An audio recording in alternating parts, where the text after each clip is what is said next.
세계 경제는 크게 출렁이었습니다. 국제유가와 주요 식료품 값은 오르고 주요 증시는 하락했습니다.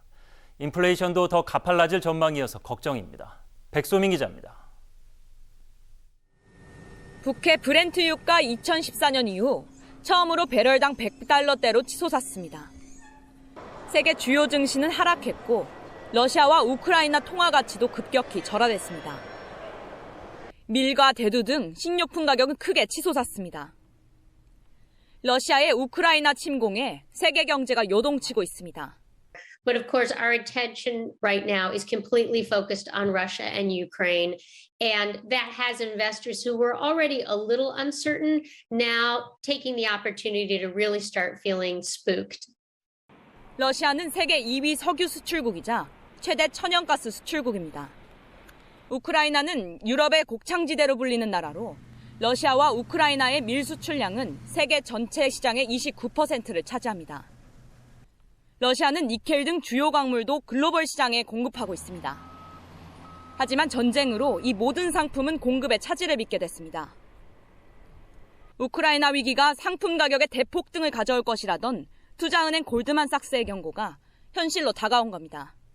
Aber das Signal, was davon ausgeht, und wir erwarten noch einen deutlichen Anstieg des Gaspreises, das heißt, die Produktionskosten der Unternehmen, die schon am Steigen sind durch den Rohstoffmangel und Vorproduktemangel, würde sich noch mal verschärfen und das würde am Ende auch dann bei den Verbrauchern ankommen.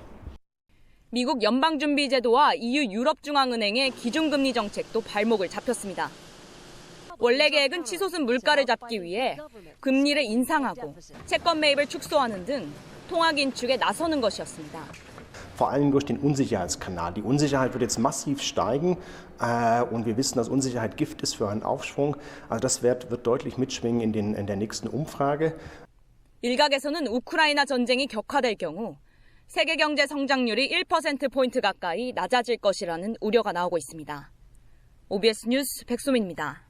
국내 금융시장도 온종일 요동쳤습니다. 양대 증시는 3% 안팎 급락했고 원달러 환율도 크게 올랐습니다. 계속해서 이동민 기자입니다. 코스피는 2.6% 크게 떨어졌습니다.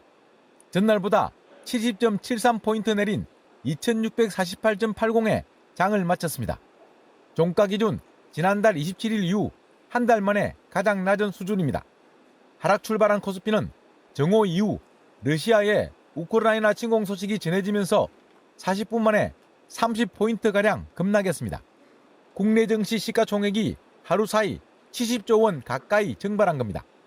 지정학적 리스크에 대한 부담 등이 반영되면서 하나의 위험자산 기피 심리에 대한 영향 등이 우리 국내 증시의 주가 하락에 영향이 되는 것 같습니다.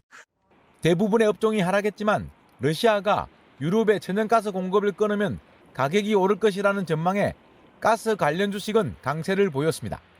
물류 대란이 이어질 것으로 보여 해운주도 상승했습니다. 코스닥 지수도 어제보다 29.12포인트, 3.32% 내린 848.21에 마감했습니다. 서울 외환시장에서 원달러 환율은 8.8원 오른 1202원 40전에 거래를 마쳤습니다.